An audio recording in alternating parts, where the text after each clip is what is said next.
ज़वार और आफ़ताब के दरमियान तो बहुत बुरी तरह से लड़ाई छिड़ गई है। आफ़ताब जो है वो बहुत ज़्यादा जुनूनी हो चुका है और वो कहता है कि मैं अपने बाप का कत्ल का बदला ज़रूर लूँगा। वो कहता है कि मामू जान ने ये सब कुछ जानबूझकर किया है। उन्होंने वहाब दुरानी से मेरे बाप को कत्ल करवाया और मेरे बाप को उन्होंने मोहरा बनाया इस बात का कि उनकी बेटी को मेरे बाप ने कत्ल करवाया है। ये सब कहकर उन्होंने ही वहाब दुरानी को उकसाया था ताकि वो मेरे बाप को कत्ल कर सके, तो उसने मेरे बाप को कत्ल कर दिया। तो अब वो जो होना था वो तो सब कुछ तो हो चुका है, लेकिन पारस को मैं किसी और का नहीं होने दूंगा। वो तो पहले ही ज़वार के बहुत ज़्यादा खिलाफ था और वो शुरू से ही इस बात पर नज़र रखे हुए था कि ज़वार जो है वो पारस से मोहब्बत करता है और पारस भी उसके बहुत ज़्यादा करीब है और ये दोनों शादी करना चाहते हैं। लेकिन तब तो ऐसा कुछ भी नहीं था, लेकिन आफ़ताब पहले से ही इस बात को समझ गया था कि इन दोनों के दरमियान कुछ ना कुछ ज़रूर चलने वाला है।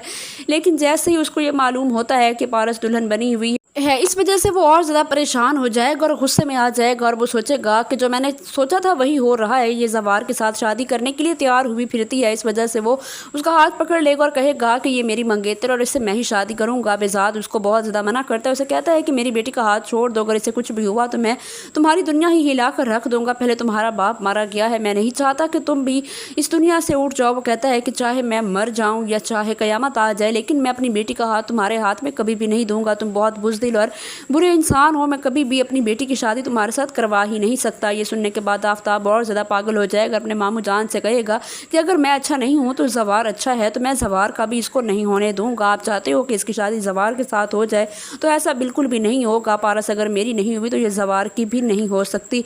और वो पारस को घसीटते हुए अपने साथ लेकर जाता है ताकि वो उसके साथ शादी कर सके, और वो ये कह रहा है कि ये मेरी मंगेतर और इसके साथ मैं ही शादी करूँगा। सब लोग उसको बहुत ज़्यादा रोकते हैं। हारून भी जो है अपनी तरफ से कोशिश करेगा, लेकिन वो तो किसी की भी बात नहीं सुनेगा। आफ़ताब दुरानी जो है अपने गुंडों के साथ वहाँ पर चारों तरफ असले के साथ मौजूद होगा, जिसकी वजह से हर तरफ जो है सन्नाटा छा जाएगा और बेज़ाद भी डर जाएगा। हारून और सिकंदर भी जो है पीछे हटकर खड़े हो जाएंगे, बहुत ज़्यादा खौफज़दा हो जाएंगे कि कहीं ये पारस को गोली ना मार दे। बेज़ाद आगे बढ़ने की कोशिश करेगा, लेकिन जैसे ही वो देखेगा कि आफ़ताब उसे कहता है कि मैं तुम्हारी बेटी को गोली मार दूंगा अगर तुम ज़रा से भी आगे बढ़े, तो ये सुनने के बाद बेज़ाद जो है वो बहुत ज़्यादा परेशान हो जाएगा और वो आगे नहीं बढ़ेगा एक कदम भी, ताकि मेरी बेटी को कुछ नुकसान ना पहुंच सके। जैसे ये सिचुएशन होती है उसी टाइम ज़वार भी वहां पहुंच जाता है और जैसे ही वो ये देखता है कि इसने पारस का हाथ पकड़ा है और उसको अपने साथ ले जा रहा है, तो वो आफ़ताब से कहता है कि अगर तुमने सब पारस को ना छोड़ा तो मैं तुम्हारी जान ले लूँगा। वो आफ़ताब से कहता है कि तुम अच्छी तरह जानते हो कि मैं पारस को तुम्हारे साथ हरगिज़ नहीं जाने दूंगा, इस वजह से तुम शराफत का मुजाहिरा करो और पारस का हाथ छोड़ दो। लेकिन आफ़ताब तो बहुत ज़्यादा ज़िद्दी हो चुका है और वो उसका हाथ नहीं छोड़ने वाला। वो तो उसको अपने साथ ले जाने की पूरी कोशिश करता है और उसके कनपटी पर बंदूक भी रखी हुई है ताकि जो है वो पारस सब लोग डर जाएं। लेकिन ज़वार तो बिल्कुल भी डरने वाला ही नहीं है। वो आगे बढ़कर आफ़ताब को धक्का देगा और पारस का हाथ थाम लेगा और पारस को अपनी तरफ खींचता हुआ ले जाने की कोशिश करेगा। लेकिन जैसे ही आफ़ताब जो है उससे हाथ छूट जाएगा पारस का, तो वो बहुत ज़्यादा गुस्से में आ जाएगा और वो गन उठाएगा और ज़वार को गोलियां मारना शुरू कर देगा। ज़वार के सीने में 2-3 गोलियां लगेंगी, जिसकी वजह से वो बहुत ज़्यादा बुरी कंडीशन में चला जाएगा। लेकिन वो पारस का हाथ बिल्कुल भी नहीं छोड़ता। ये सब कुछ देख रहा है हारून भी। जैसे ही वो ये सब कुछ देखता है तो वो देखने के बाद बहुत ज़्यादा परेशान हो जाता है और वो सोचता है कि इस तरह से तो पारस को मैं भी प्रोटेक्ट नहीं कर सकता जिस तरह से ज़वार ने आज इसको प्रोटेक्ट किया है। और वो सोचता है कि पारस जो है वो ज़वार को ही मिलनी चाहिए। जैसे ही ये सिचुएशन होती है तो ज़वार जो है वो तो बहुत ज़्यादा जो है ज़ख्मी हो चुका है, उसको हॉस्पिटल ले जाएगा और बहुत बुरी कंडीशन में है, उसको आईसीयू में शिफ्ट कर दिया जाएगा।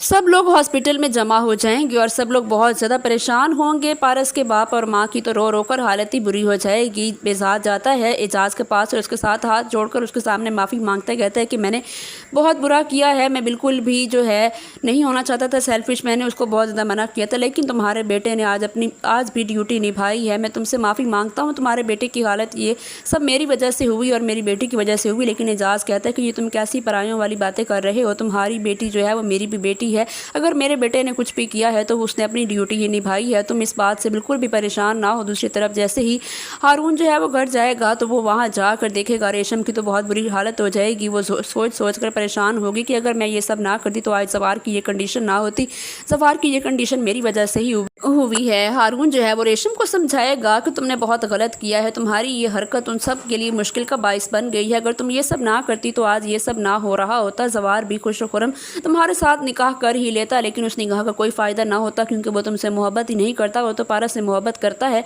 हम दोनों एक धोखे की लाइफ गुजारने जा रहे थे, तो अच्छा हुआ है कि हम सभी बच गए हैं। वो उसे कहता है कि ज़वार वाकई सच्ची मोहब्बत करता है पारस से, और वो पारस के अलावा किसी को अपना भी नहीं सकता। हम सबको उनकी ज़िंदगियों से दूर हो जाना चाहिए। वो कहता है कि पारस को जब इतनी मुश्किल पेश आई थी तो ज़वार ने वहाँ जाकर उसका हाथ पकड़ा और उसके सीने में गोलियां भी लग गई थी, लेकिन उस कंडीशन में भी उसने पारस का हाथ नहीं छोड़ा। तो इसी से उनकी मोहब्बत का अंदाज़ा लगा लो तो वो उसको कायल कर लेगा इस बात से कि तुम साइड पर हो जाओ। तो आखिरी किस्त में ये दिखाया जाएगा। अगर आपको हमारे ड्रामा रिव्यूज़ पसंद आ रहे हैं तो चैनल को लाजमी सब्सक्राइब कर दें।